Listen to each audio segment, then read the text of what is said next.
Hello everyone, I am Sweety Singh Rajput. Welcome back to my YouTube channel. So guys, कैसे हैं? I hope आप बहुत अच्छे होंगे और आप सभी की पढ़ाई बहुत अच्छे से चल रही होगी। जैसा कि आज 28 जुलाई 2023 daily current affair by SSR. So आज हम यहाँ पे डिस्कस करेंगे 28 जुलाई से रिलेटेड जितने भी इंपॉर्टेंट क्वेश्चन हो सकते हैं। तो वो टॉप 10 क्वेश्चन मैं लेके आई हूँ, जिनको हम डिस्कस करेंगे यहाँ पे विद बैकग्राउंड इन्फॉर्मेशन के साथ, और यहाँ पे हम करेंगे क्विक रिविजन। ओके, सो आज का जो डिस्कशन रहने वाला है बहुत ज्यादा इंपॉर्टेंट रहेगा, तो प्लीज आप वीडियो क्लास तक जरूर बने रहिएगा, क्योंकि हम यहाँ पे समझेंगे आज ब्रिक्स समूह के बारे में। ओके, सो अगर आप मेरे चैनल पर न्यू है तो प्लीज आप मेरे चैनल को सब्सक्राइब करना ना भूलें, बेल आइकन पे जरूर क्लिक कीजिएगा। ओके, और आप सभी को कमेंट बॉक्स में लिखना जल्दी से जय हिंद जय भारत। और अब यहाँ पे हम कर लेते हैं क्विक रिवीजन। तो हम करने वाले हैं क्विक रिवीजन। फर्स्ट क्वेश्चन आप सभी के सामने है, आयकर दिवस जो है कब मनाया गया? तो 24 जुलाई को ही मनाया गया है, अभी हाल ही में आयकर दिवस। ठीक है, नेक्स्ट है कि किस देश ने भारत को 105 प्राचीन कलाकृतियां सौंप दी है? तो अमेरिका ने अभी हाल ही में भारत को उसकी 105 प्राचीन कलाकृतियां को सौंप दिया है। नेक्स्ट, भारत ने युद्धपोत आईएनएस कृपाण को किस देश को सौंपा है?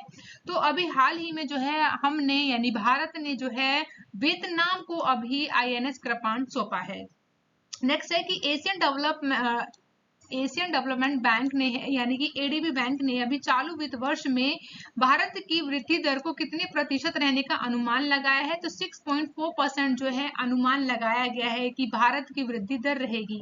जो मैंने कल की वीडियो में आप लोगों से डिस्कस किया था, तो 6.7 वहां पे मैंने आप लोगों को करेक्ट ऑप्शन पे टिक किया था। तो याद रखिएगा 64 तो जो है इस साल रहने वाली है, जो कि चालू वर्ष है हमारा 2023-24, और नेक्स्ट ईयर जो है हमारा कितना रहेगा?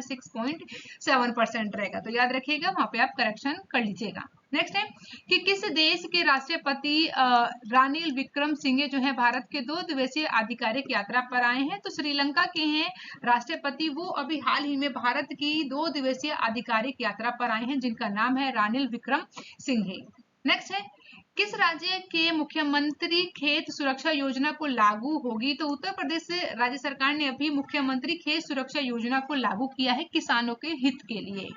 नेक्स्ट है कि क्वेश्चन है, ब्रायन टेबर का भी हाल ही में निधन हुआ है, वह कौन थे? तो वे एक क्रिकेटर थे, जो कि ऑस्ट्रेलिया के पूर्व क्रिकेटर थे, जो कि विकेट कीपर थे। उनका भी हाल ही में निधन हो गया है, जो कि 83 वर्ष के थे। नेक्स्ट है, G20 आपदा जोखिम न्यूनीकरण कार्य समूह की अंतिम बैठक कहाँ हुई है? तो चेन्नई में अभी हाल ही में इसका समापन हुआ है। इससे पहले दिल्ली और मुंबई में ये बैठक हो चुकी है। तो याद रखिएगा, G20 आपदा जोखिम न्यूनीकरण कार्य समूह की जो अंतिम बैठक है वो कहाँ हुई है? चेन्नई में हुई है। नेक्स्ट है, आलोक करांधे को किस राज्य के हाईकोर्ट के मुख्य न्यायाधीश के रूप में शपथ दिलाई गई है? तो तेलंगाना के अभी आलोक करांधे को यहाँ का अभी मुख्य न्यायाधीश चुन लिया गया है। तो आलोक करांधे को तेलंगाना का अभी हाईकोर्ट के मुख्य न्यायाधीश के रूप में चुना गया है। नेक्स्ट, किसे नोएडा के सीईओ के रूप में कार्यभार संभालने के लिए दिया गया है? तो लोकेश एम जी को अभी हाल ही में अभी सीईओ बनाया गया है नोएडा का। तो याद रखिएगा, इंपॉर्टेंट है। इससे पहले कौन थी? तो कमेंट बॉक्स में आप जरूर बताइएगा। ओके, कल मैंने आप सभी के साथ डिस्कस किया था। नेक्स्ट है, अब यहाँ पे हम डिस्कस करेंगे 28 जुलाई से रिलेटेड जितने भी इंपॉर्टेंट क्वेश्चन हो सकते हैं। तो चलिए स्टार्ट करते हैं सेशन। ओके, तो फर्स्ट क्वेश्चन आप सभी के सामने है, हाल ही में कारगिल विजय दिवस कब मनाया गया है? तो अभी हाल ही में जो है कारगिल विजय दिवस को सेलिब्रेट किया गया है। तो कौन सा किस दिन हम मनाते हैं इसे? तो ऑप्शन डी इज करेक्ट है, यानी कि 26 जुलाई को ही हम प्रतिवर्ष क्या मनाते हैं? कारगिल विजय दिवस के रूप में ही सेलिब्रेट करते हैं। तो चलिए जानते हैं इसके पीछे का बैकग्राउंड इन्फॉर्मेशन क्या है। तो 26 जुलाई का दिन जो है भारत के लिए एक ऐतिहासिक दिन है, क्योंकि भारतीय सेना के शौर्य, ताकत और समर्पण को ये जो दिन है ये याद दिलाता है। यानी आज के दिन ये बोल सकते हैं कि 26 जुलाई को 1999 में भारतीय सेना ने पाकिस्तानी सेना को उसके घुसपैठियों को खदेड़ कर रख दिया था, जिसका युद्ध का नाम क्या रखा था? कारगिल युद्ध जीता था हमने ये। ठीक है, अगर बात करें कि ये युद्ध कैसे शुरू हुआ था, तो 3 मई 1999 को घुसपैठ किया गया था पाकिस्तानी सेनाओं के द्वारा, जो कि 26 जुलाई 1999 को भारत के विजय दिवस तक करीब 84 दिनों तक चला था ये युद्ध। तो याद रखिएगा पाकिस्तानी सेना के घुसपैठ को कब शुरू किया गया था, तो कब शुरू हुए थे वो घुसपैठ ये, तो 3 मई 1999 को। और ये जो युद्ध है लगातार चला था आपका 26 जुलाई 1999 तक भारत के विजय दिवस के रूप में मनाया गया, क्योंकि ये जो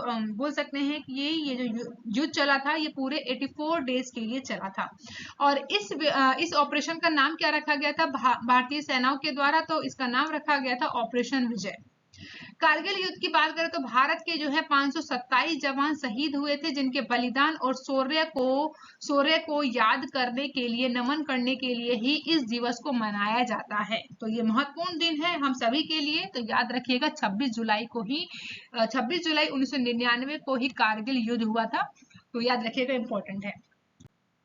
चलिए तो यहाँ पे अब समझते हैं सेकंड क्वेश्चन क्या है। तो हाल ही में धीरज सिंह ठाकुर को किस राज्य के हाईकोर्ट के मुख्य न्यायाधीश के रूप में शपथ दिलाई है या ली है, तो इन्होंने अभी आंध्र प्रदेश के हाईकोर्ट के मुख्य न्यायाधीश के रूप में चुना गया है धीरज सिंह ठाकुर को। तो ऑप्शन बी यहाँ पे करेक्ट होगा। ठीक है, तो धीरज सिंह ठाकुर कहाँ के अभी हाईकोर्ट के मुख्य न्यायाधीश बने हैं, तो आंध्र प्रदेश के बने हैं। तो बात करेंगे यहाँ पे न्यायमूर्ति है जिनका नाम है देवेंद्र कुमार उपाध्याय। इनको बम्बई उच्च न्यायालय का मुख्य न्यायाधीश के रूप में नियुक्त किया है, जबकि न्यायमूर्ति धीरज सिंह ठाकुर को आंध्र प्रदेश उच्च न्यायालय का मुख्य न्यायाधीश चुना गया है। तो दोनों नाम है ये आप सभी के लिए बहुत महत्वपूर्ण है, क्योंकि अभी अभी अपॉइंटमेंट हुआ है इन लोगों का। तो याद रखिएगा देवेंद्र कुमार उपाध्याय जो है वो कहाँ के बने हैं, आपके बम्बई हाईकोर्ट के मुख्य न्यायाधीश बने हैं, चीफ जस्टिस। वहीं धीरज सिंह ठाकुर की बात करें तो आंध्र प्रदेश के हाईकोर्ट के बने हैं। तो याद रखिएगा। नेक्स्ट है कि हाल ही में भारतीय सिनेमा का राइजिंग ग्लोबल सुपरस्टार पुरस्कार किसे मिला है। तो अभी जो है राइजिंग ग्लोबल सुपरस्टार अवार्ड जो है, इमेज को देख के आप समझ ही गए होंगे तो किन्हें मिला है ये, तो ऑप्शन सी इज करेक्ट है, यानी कार्तिक आर्यन को ये पुरस्कार दिया गया है, राइजिंग ग्लोबल सुपरस्टार पुरस्कार। तो कार्तिक आर्यन की बात करें तो ये 14वें भारतीय फिल्म महोत्सव मेलबर्न में rising global superstar of Indian cinema पुरस्कार से इन्हें सम्मानित किया गया है। तो याद रखिएगा, यानी किया जाएगा आने वाले। ठीक है, नेक्स्ट है कि हाल ही में किस देश ने ब्रिक्स समूह में शामिल होने के लिए आवेदन किया है। तो अभी जो है ब्रिक्स ग्रुप में शामिल होने के लिए किसने अप्लाई किया है, तो यहाँ पे 4 ऑप्शन है। इन ऑप्शन में से करेक्ट ऑप्शन है ऑप्शन ए, यानी अल्जीरिया ने। तो अल्जीरिया जो है ब्रिक्स समूह में शामिल होना चाहता है, तो वो इस समूह में शामिल होने के लिए आवेदन किया है उसने। तो चलिए समझते हैं यहाँ पे। तो बात करेंगे अल्जीरिया की। तो अल्जीरिया जो है एक नए आर्थिक अवसर को खोलने के लिए ब्रिक्स समूह में शामिल होना चाहता है, इसीलिए उसने आवेदन भी दिया है।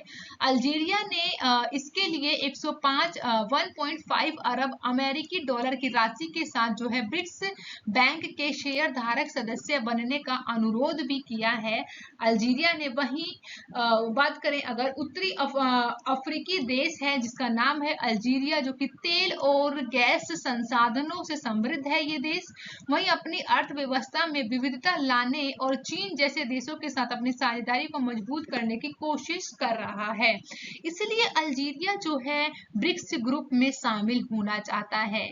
नेक्स्ट है कि ब्रिक्स में कौन कौन से देश शामिल हैं, तो ब्राजील, रूस, भारत, चीन, दक्षिण अफ्रीका का एक समूह है जो दुनिया के 40% से अधिक आबादी है, और वैश्विक अर्थव्यवस्था की बात करें तो लगभग 26% का हिस्सा कहां से आता है, ब्रिक्स से आता है, जो कि ये सदस्य देश हैं। याद रखिएगा। चलिए तो अब बात करते हैं यहाँ पे ब्रिक्स के बारे में। अभी हमने जैसा कि इससे पहले वाली स्लाइड में बात किया था कि ब्रिक्स में कौन कौन से सदस्य देश हैं, तो याद रखिएगा ब्राजील, रूस, भारत, चीन और दक्षिण अफ्रीका।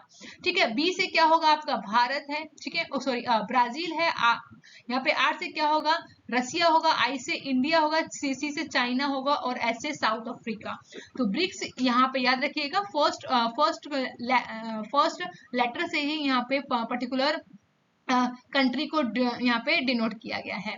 नेक्स्ट है, यह दुनिया के विभिन्न क्षेत्रों में 5 प्रमुख उभरती राष्ट्रीय अर्थव्यवस्थाओं का एक संघ है, जो कि ब्राजील, रूस, भारत, चीन और दक्षिण अफ्रीका है। इसको जो है गठित किया गया था 2001 में। 2001 में गठित होने के मूल रूप में ब्रिक्स के रूप में जाना जाता था। वहीं दक्षिण अफ्रीका जो है ब्रिक्स के रूप में जाना जाता था। इससे पहले अफ्रीका जो है, दक्षिण अफ्रीका इसमें 2010 में शामिल हुआ, इसलिए इसका नाम अब क्या कर दिया गया, ब्रिक्स कर दिया गया। तो यह महत्वपूर्ण है कि एस इसमें यानी कि साउथ अफ्रीका कब जुड़ा, तो 2010 में शामिल हो गया, जुड़ा था। और वैसे ब्रिक की बात करें तो ये आपका 2001 में ही गठित हुआ था। ठीक है, बात करेंगे नेक्स्ट पॉइंट की। तो इसका मुख्य उद्देश्य जो है आर्थिक सहयोग को बढ़ावा देना है, राजनीतिक संवाद और सुविधाजनक बनाना है, ताकि सदस्य देशों के बीच जो है रणनीतिक साझेदारी को बढ़ावा मिलता रहे। इससे ब्रिक्स समूह में, जैसे कि पहले भी मैंने आपको बताया था अभी थोड़ी देर पहले, कि वैश्विक आबादी का लगभग जो है 42% है। वहीं वैश्विक सकल घरेलू उत्पाद की बात करें यहाँ पर तो 23% प्रतिनिधित्व करता है ये ब्रिक्स समूह। वही बुनियादी ढांचे और सतत विकास परियोजनाओं को वित्त पोषित करने के लिए ब्रिक्स देशों द्वारा 2014 में यानी 2014 में न्यू डेवलपमेंट बैंक एनडीबीडी की भी स्थापना की गई थी। तो ये भी याद रखिएगा। ओके, नेक्स्ट क्वेश्चन है फिफ्थ। ये देखिए, ये बहुत ज्यादा इंपॉर्टेंट है। ठीक है, तो हाल ही में जो है सोशल मीडिया के प्लेटफॉर्म ने अपना नया लोगो लॉन्च किया है। यानी कि किस प्लेटफॉर्म ने, जो कि सोशल मीडिया का नया प्लेटफॉर्म है, उसने अपना नया लोगो लॉन्च किया है। तो याद रखिएगा, यहाँ पे जो करेक्ट ऑप्शन है ऑप्शन बी यानी ट्विटर। तो ट्विटर की जो चिड़िया है ये आप लोगों को दिखाई दे रहा होगा। अब क्या है, ये जो चिड़िया जो है ये फुर करके उड़ने वाली है। अब इस लोगो की जगह जो है आपका जो ट्विटर का जो लोगो है नया, वो क्या है, एक्स है। तो याद रखिएगा, एलन मस्क ने अभी हाल ही में ये घोषणा किया है उन्होंने कि जो ट्विटर है, ट्विटर की जो ये चिड़िया है, इसे अब यहाँ से हटा दिया जाएगा लोगो पे से, यानी कि उड़ा दिया जाएगा। अब जो वर्तमान में रहने वाला लोगो है वो क्या है, एक्स रहेगा। तो ये महत्वपूर्ण है, या आप सभी को याद रखना है। नेक्स्ट है, हाल ही में किस देश ने लिंग परिवर्तन और ट्रांसजेंडर विवाह पर प्रतिबंध लगा दिया है? तो ये करने वाला कौन सा देश बन गया है, ऑप्शन बी यानी कि रसिया, रूस। तो रसिया ने अभी हाल ही में लिंग परिवर्तन और ट्रांसजेंडर विवाह पर इन्होंने अभी हाल ही में क्या लगा दिया है, बैन कर दिया है। तो याद रखिएगा इस बारे में भी।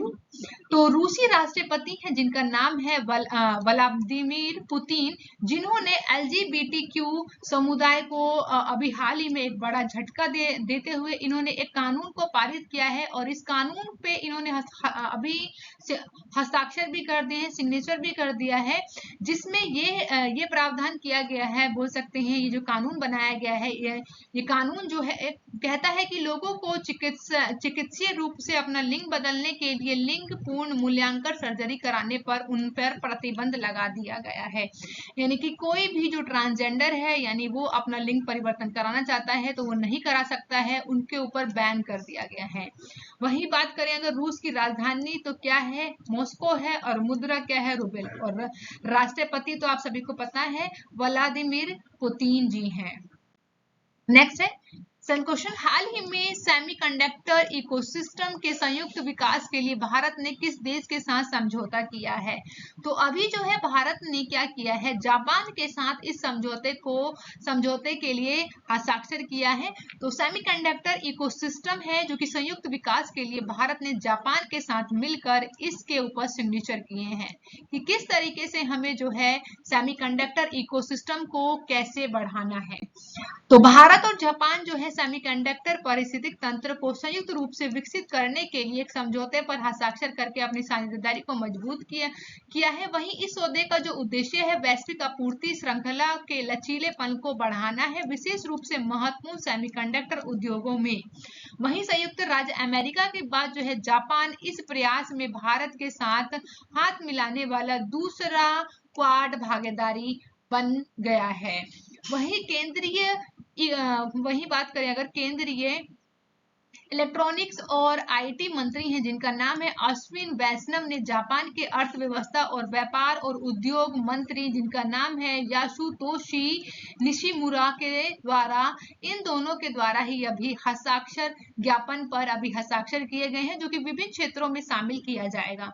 वही सेमीकंडक्टर उद्योग को बढ़ावा देने के लिए भारत का साथ सहयोग करने के लिए अमेरिका है, उसके बाद जो है दूसरा भागीदारी साझेदार बना है जापान है। तो याद रखिएगा इन सभी बातों को। नेक्स्ट है जापान के बारे में। जापान की बात करें अगर तो जापान को जो है दूसरे अन्य नामों से भी जाना जाता है जो कि है निहोन और या फिर आप बोल सकते हैं निप्पॉन। वहीं बात करें कि ये कहाँ पर है तो ये पूर्वी एशिया में पश्चिमी प्रशांत महासागर में एक द्वीप समूह है जापान। वहीं इसका जो सबसे ऊंचा पर्वत है आप सभी को पता होगा फूजी होगा। क्या है? फूजी है। ठीक है। यह जो है संयुक्त राज्य अमेरिका और चीन के बाद दुनिया की तीसरी सबसे बड़ी अर्थव्यवस्था है। तो आप सभी को बताना है कि भारत जो है कि कौन से नंबर की मतलब कि दुनिया में अर्थव्यवस्था के मामले पर आती है। भारत की जीडीपी कितनी है ये आपको बताना है। अगर हम बात करें जापान की राजधानी टोक्यो है और यहाँ की मुद्रा येन है और यहाँ के प्रधानमंत्री कौन है? फुमियो किसीदा। ठीक है, किसीदा। ओके। नेक्स्ट है हाल ही में भारत के प्रधानमंत्री नरेंद्र मोदी जो है गुजरात के पहले ग्रीनफील्ड हवाई अड्डे का उद्घाटन कहाँ करेंगे? तो अभी जो है प्रधानमंत्री जी द्वारा यानी आज 27 जुलाई को ही ग्रीनफील्ड बोल सकते हैं कि 28 जुलाई को ग्रीनफील्ड हवाई अड्डे का उद्घाटन किया जाएगा। कहाँ पर? ऑप्शन ए करेक्ट है यानी कि हिरासर में। ठीक है।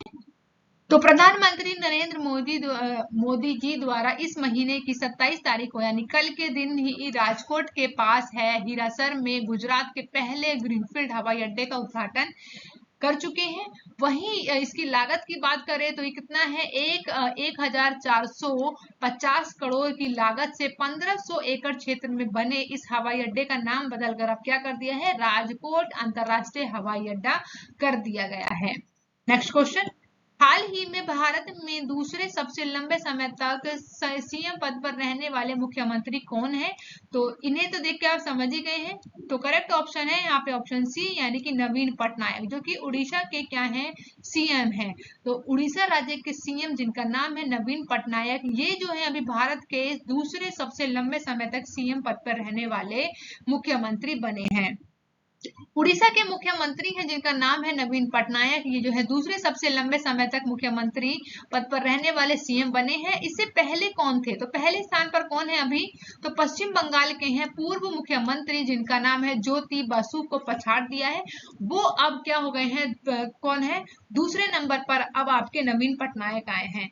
तो नवीन पटनायक की अगर कार्यकाल की बात करें अगर यहाँ पे तो 23 साल है और 138 दिनों से ये उड़ीसा के मुख्यमंत्री के पद पर ये अभी आसीन है। तो याद रखिएगा इन्होंने जो है ये जो इनकी बात करें अगर उड़ीसा के ये कब सीएम बने थे? तो 2000 में बने थे। ठीक है, 2000 में बने थे।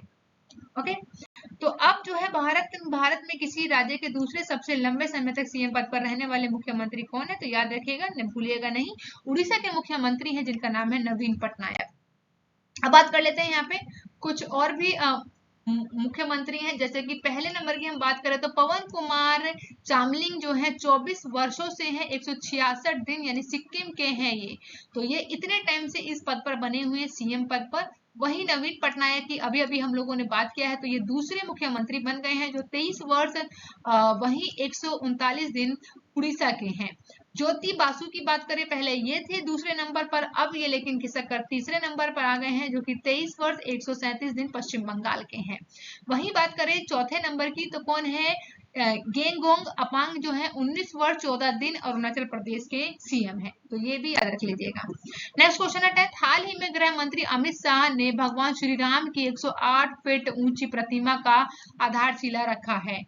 तो अभी कहां पर रखा है? तो ऑप्शन सी इज करेक्ट है। कुरनूल में अभी हाल ही में गृह मंत्री अमित शाह द्वारा भगवान श्री राम की 108 फीट ऊंची प्रतिमा की आधारशिला को रखा है। तो ये कहा जा रहा है ये भारत की सबसे ऊंची प्रतिमा होगी। ठीक है। आंध्र प्रदेश के कुर्नूल में केंद्रीय गृह और सहकारिता मंत्री अमित शाह जो है 108 फीट ऊंची भगवान रामचंद्र की प्रतिमा का शिलान्यास किया है, जो कि भारत में उनकी सबसे ऊंची प्रतिमा होगी। अगर यहाँ पे बात करें हम लागत की, तो लागत कितना आया है इसमें 500 करोड़ रुपए, और इसका निर्माण कार्य किया जा रहा है। तो ये याद रखिएगा, इंपॉर्टेंट है। और आप सभी के लिए क्वेश्चन है, ठीक है, तो आप सभी को कमेंट बॉक्स में आंसर बताना होगा कि हाल ही में आलोक करांदे किस राज्य के हाईकोर्ट के मुख्य न्यायाधीश के रूप में शपथ ली है। तो 4 ऑप्शन है, करेक्ट ऑप्शन में से आपको जल्दी से बताना है कौन सा करेक्ट ऑप्शन है। Thank you for watching guys, हम मिलते हैं नेक्स्ट वीडियो में। आप अपना बहुत ज्यादा ध्यान रखिएगा। Bye bye and take care guys.